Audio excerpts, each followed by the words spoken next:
बेटे को माँ की मोहब्बत, माँ को बेटे की मोहब्बत, भाई को भाई की मोहब्बत का जब एहसास हो गया, फिर रसूलुल्लाह सल्लल्लाहु अलैहि वसल्लम ने कलमे का आगाज फरमाया। तो जानते कितना बवाल हुआ उस समाज में। हुजूर ने जैसे कहे, लोगों मैं अल्लाह का नबी हूं, तुम्हारी पेशानी अब आवारा न होगी, तुम सब अल्लाह के सामने सर झुकाओगे, एक अल्लाह के सामने सर झुकाओगे। मैं उसी एक खुदा का भेजा हुआ पैगंबर हूं। मेरी बेशक का मकसद है कि मैं तेरी जिंदगी मैं इस्लाह करूं, तेरी आखिरत बनाऊं, तेरी दुनिया बनाऊं। ये पैगामात हुजूर ने जब उनके बीच में रखे, चंद मिनट पहले लोगों ने कहा था आप सादिक हैं, आप अमीन हैं, आप वफादार हैं, आप अच्छे हैं, आप कैरेक्टरफुल हैं, आप बहुत बेहतर हैं, आप नेक हैं। ये सारे जुमले और स्लोगन जिस समाज में लग रहे थे, उस समाज में सरकार ने जैसे कहा कि लोगों मैं अल्लाह का नबी हूं, लोगों ने बुरा कहा, गालियां दी, सर कलम करने की नौजुबिल्ला बातें की। किसी ने कहा इनको सोशल बाइकाट किया जाए इनका, किसी ने कहा इनकी गर्दन मारी जाए, किसी ने कहा इनको निकाला जाए, किसी ने पत्थरों की बारिश की, किसी ने गालियां दी। यहां रुककर एक आखिरी बात, यहां रुककर कैद साहब आखिरी बात, हुजूर जब तबलीग शुरू किए थे, इस्लाम फैलाने के लिए जब आए, तबलीग करने जब आए, तो जैसे आपने तबलीग का आगाज फरमाया था, तुरंत लोग मुखालिफ हो गए। गौर कीजिए, जैसे हुजूर ने तबलीग शुरू की, जैसे कलमे का आगाज फरमाया, जैसे अल्लाह एक है का नारा लगाया, जैसे इस्लाम की बात आपने फरमाई, तुरंत लोग मुखालिफ हो गए। कौन लोग?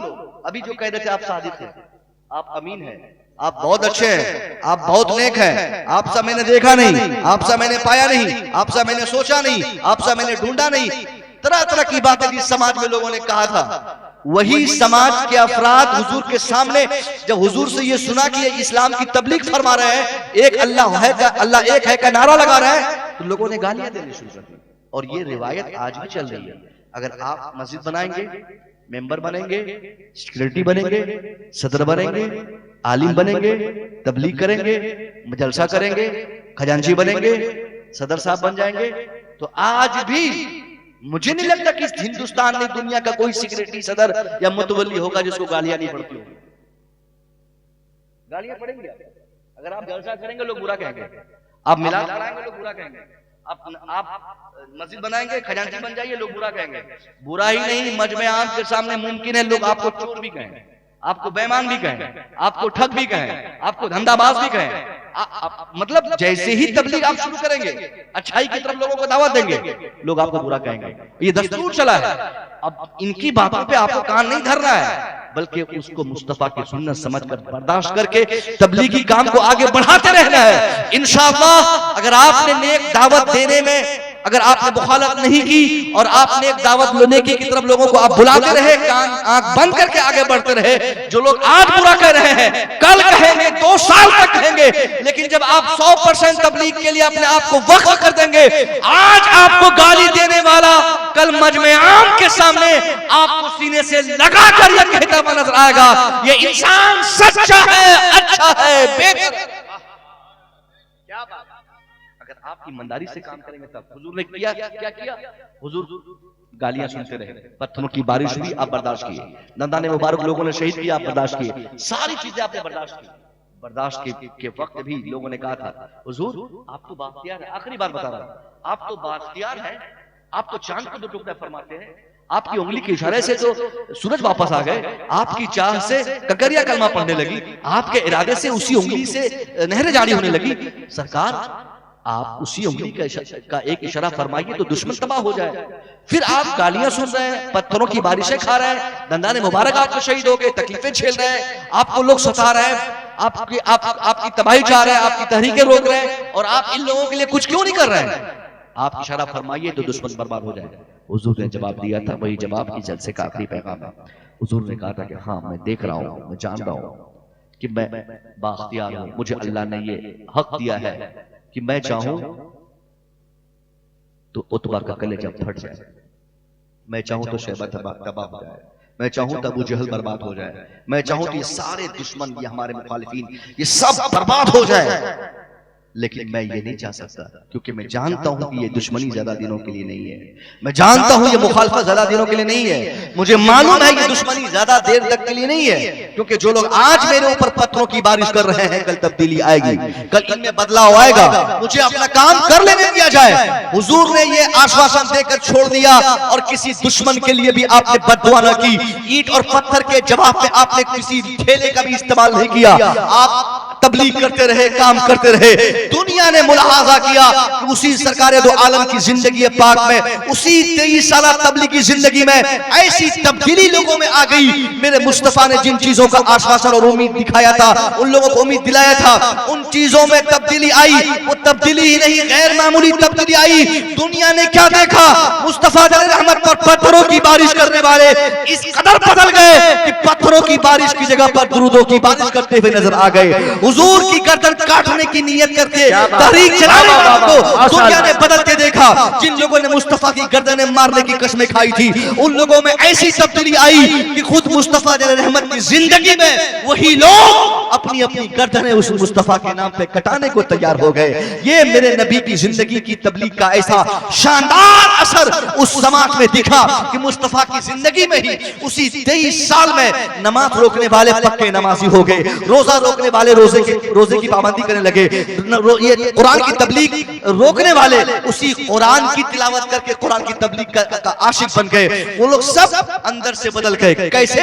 क्योंकि हुजूर ने तबलीग की और तबलीग करते रहे। आपने दुश्मनों की परवाह ना की, आपने मुखालिफिन को ना देखा, आपने अपने मुखालिफिन की उंगलियां उनके सर न गिने कि कहां से उंगली उठ रही है और कितने लोग उंगली उठा रहे हैं, बल्कि अपना काम करते चले गए। आप आगे बढ़ते गए, समाज पूरा तैयार होता चला गया, और आज हालात इतने बदल गए कि दुनिया का हर शख्स, चाहे वो ईमान लाया हो ना लाया हो, मगर इस चीज का वो एतराफ कर रहा है कि इस पूरी दुनिया में जो आज इनकलाब बपा है, इस इनकलाब के पीछे दुनिया में किसी एक शख्सियत का अगर हाथ है, वो कोई और शख्सियत नहीं बल्कि इस्लाम के पैगंबर मोहम्मद अरबी की जात गिरामी। हम उसी मुस्तफा की 1500 साल विलादत को सेलिब्रेट कर रहे हैं, तो हमारी जिम्मेदारी है कि हम उस नबी की जिंदगी का वो अहम तरीन हिस्सा जो आपने माँ बाप होने की हैसियत से आपने माँ बाप को जो दिया था, बेटा होने की हैसियत से बेटे को दिया था, भाई होने की हैसियत से जो भाई को दिया था, उन चीजों को हम उन चीजों पर गौर करें और उस पर अमल करें। अगर आप सच्चे और वफादार वालिदैन में से अगर आप हैं, मैं दावे से कह सकता हूं आपका बेटा कभी गद्दार और बेवफा नहीं होगा अगर आपने वालिदैन के हुकूक की अदायगी सही से की तो। समझे? पहले आप हक तलफी करते हैं, बच्चों की सही तालीम नहीं, बच्चों को सही तरबियत देने का कोई शौक और ज़ौक नहीं। एक चीज और बताओ, हुजूर की मिलाद है, बता देता हूं, हुजूर का मिलाद है,